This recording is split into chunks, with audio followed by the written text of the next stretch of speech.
नमस्कार सभी लोगों को। आज हम लोग एक नए टॉपिक पर चर्चा करेंगे। टॉपिक है भारत को बदलना है तो भारतीयों को बदलो।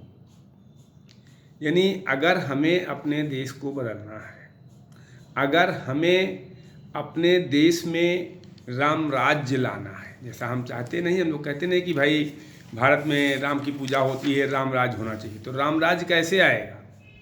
राम राज्य का आशय क्या है, पहले ये आप जान लें कि जहाँ पिता की आज्ञा पर पुत्र सिंहासन त्याग कर वनवास को चल दे, अर्थात राम को सिंहासन मिलने वाला था तो उनको ना सिंहासन मिलने का खुशी था और पिता की आज्ञा हुई तो वनवास जाना पड़ा, तो ना वनवास जाने का दुख। यानी पिता की आज्ञा को सर्वोपरि माना जाए, वहाँ राम राज्य है। जहाँ भाई भाई के आदर में कुटिया में रहकर खड़ाऊं से शासन करे, वहाँ राम राज्य है। मैं भरत की बात कर रहा हूँ। आप जानते हैं कि भरत कोई साधारण व्यक्ति नहीं थे। अगर भरत की बात आप करें तो वास्तव में अगर आप देखें तो भरत राम से भी ज़्यादा जो है एक प्रकार से त्यागी थे। क्योंकि अयोध्या अगर आप गए हैं या अयोध्या के बारे में जानते हैं तो अयोध्या का आशय आयुद्ध, जहाँ युद्ध की स्थिति ना हो, जहाँ संपत्ति विवाद ना हो, जहाँ धन के लिए लड़ाई ना हो, अर्थात अवधराज सुरराज सिराही की बात की जाती है। तो आज वो राज्य एक समय ऐसा था कि वो राज्य दो भाइयों के बीच में फुटबॉल बना हुआ था। राम कहते थे भरत राजा बनेंगे और भरत कहते थे राम राजा बनेंगे। वो राम राज्य है जिसका कोई दावा ना हो, अर्थात कोई राजा बनने को तैयार ना हो। राज्य में, राम राज्य में कुर्सी की कोई मूल्य नहीं होती है। कुर्सी नहीं बल्कि त्याग होता है, मैंने पहले ही कहा। और अयोध्या कांड में ये दर्शाया गया है कि राम जो थे वो ज्ञान के प्रतीक थे, लक्ष्मण विवेक के प्रतीक थे, भरत वैराग्य के प्रतीक थे और शत्रुघ्न सद्विचार के प्रतीक थे। अब सद्विचार और वैराग्य ना हो, जब सद्विचार और वैराग्य नहीं था तो दशरथ रूपी जीव कैकेयी के काम और लोभ के वशीभूत हो गया, क्योंकि वैराग्य और सद्विचार अयोध्या में नहीं थे तो राम को अयोध्या छोड़ना पड़ा। यानी ज्ञान और विवेक को अयोध्या छोड़ के जाना पड़ा। इसलिए ज्ञान और विवेक के साथ साथ वैराग्य और त्याग या सद्विचार ये होना आवश्यक है। अगर ये नहीं है तो फिर निश्चित तौर पर उस ज्ञान का कोई काम नहीं आ सकता है। तो सद्विचार और ज्ञान त्याग जो अयोध्या में नहीं थे, इसलिए राम को अयोध्या छोड़ना पड़ा। तो ठीक उसी प्रकार जब हम ये चर्चा करते हैं कि राम राज्य है क्या वास्तव में, तो राम राज्य की बात करना तो आसान है, लेकिन जो हम बता रहे हैं, जो हम जो कह रहे हैं कि जहाँ एक पत्नी पति के लिए राजमहल छोड़ दे और वैराग्य या राजमहल त्याग कर वैराग्य धारण करके और वन को चल दे, वहाँ राम राज्य है।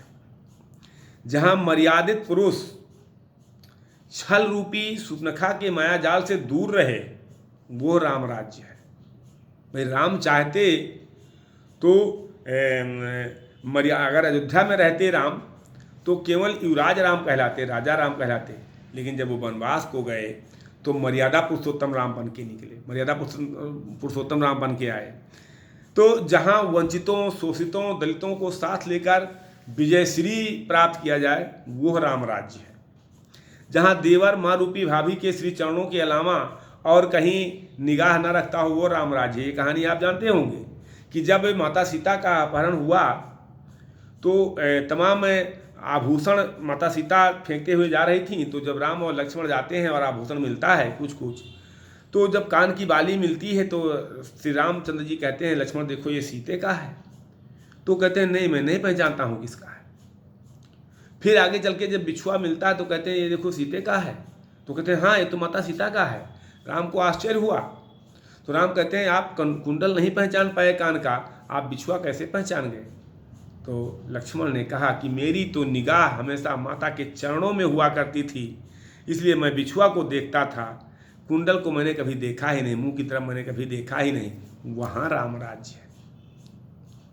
राम राज्य आसान नहीं होता है। जहाँ मित्रता में उसके मित्र को उसका वैभव दिलाने के लिए मित्र जान जोखिम में छोड़ दे, वहाँ राम राज्य है। आज मित्रताएं आज आप देखते हैं ना, क्या आज ये संभव है कि श्री कृष्ण और सुदामा जैसी मित्रता आज हो सकती है?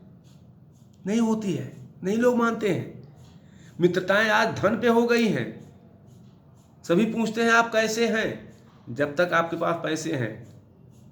तो जहाँ त्रिलोक विजयी प्रकांड पंडित रावण मोक्ष के लिए श्री राम के चरणों का वर्ण करे, वहाँ राम राज्य है।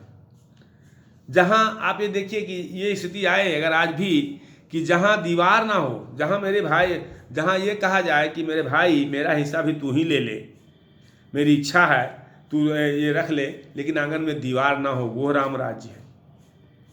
जहाँ दूसरों का आप देखते हैं कि राम राज्य में केवल एक नहीं तमाम त्याग की बात की जाती है, मर्यादा है, त्याग है, समर्पण है, वहाँ राम राज्य है। आप जानते हैं इस बात को ना कि जहाँ दूसरों का भी हक देने का भाव हो, मतलब दूसरे का हक ना देने का भाव हो, वहाँ महाभारत होता है। और जहाँ अपना हक भी दूसरे को दे देने का भाव हो, त्याग का भाव हो, समर्पण का भाव हो, बलिदान का भाव हो, वहाँ रामायण प्रारंभ होता है। तो मेरे कहने का आशय यहाँ ये है कि प्रेम जो है वो प्रेम की प्रस्तुति होनी चाहिए और ज्ञान की स्तुति होनी चाहिए। यानी राम ज्ञान के प्रति तो ज्ञान की स्तुति होनी चाहिए। अगर हमें भारत को बदलना है, भारतीय संस्कृति को अपनाना होगा, परिस्थिति नहीं मना स्थिति बदलने की आवश्यकता है। और मना स्थिति बदलेगी तो परिस्थितियां अपने आप बन जाएंगी। वाणी और पानी का स्वभाव एक जैसा होता है। आज की जो स्थिति है, आज उस स्थिति को आप भी जान रहे हैं, हम भी जान रहे हैं कि क्या कंडीशन बन गया है, किस तरह से हम लोग अपने आप को ढाल लिए हैं, किस तरह से हम स्वार्थ में एकदम एक प्रकार से अंधे हो गए हैं। तो हमें इसको त्यागना होगा। आप 5 गिलास ले लीजिए, 4 गिलास ले लीजिए, 1 गिलास या 2 गिलास ले लीजिए। 1 गिलास में जो है आप दूध डाल दीजिए, 1 गिलास में दही डाल दीजिए, 1 गिलास में पानी डाल दीजिए, तो आप कहेंगे कि ये गिलास में शहद डाल दीजिए, तो आप कहेंगे ये शहद वाला गिलास है।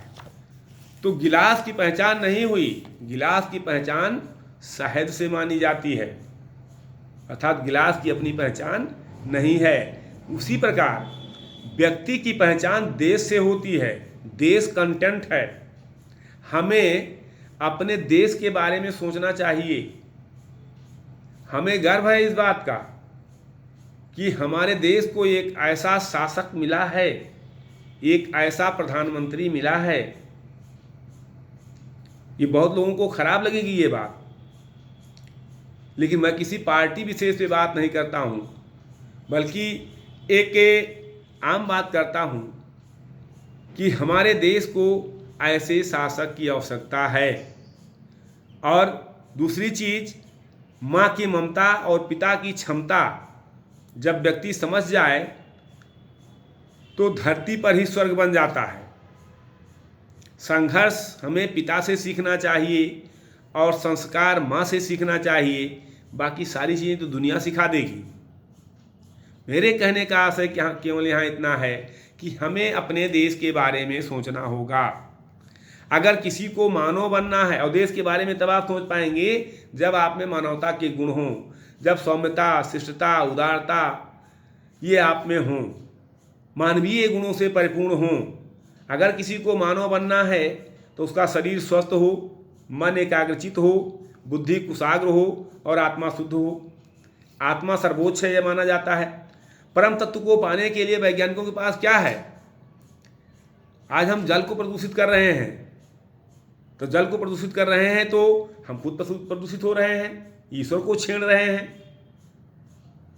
यानी आप ईश्वर के रूप में जिस स्वरूप को मानते हैं उसमें ध्यान लगाएं, और किसी को न मानते हो तो अपने माँ की साधना करें।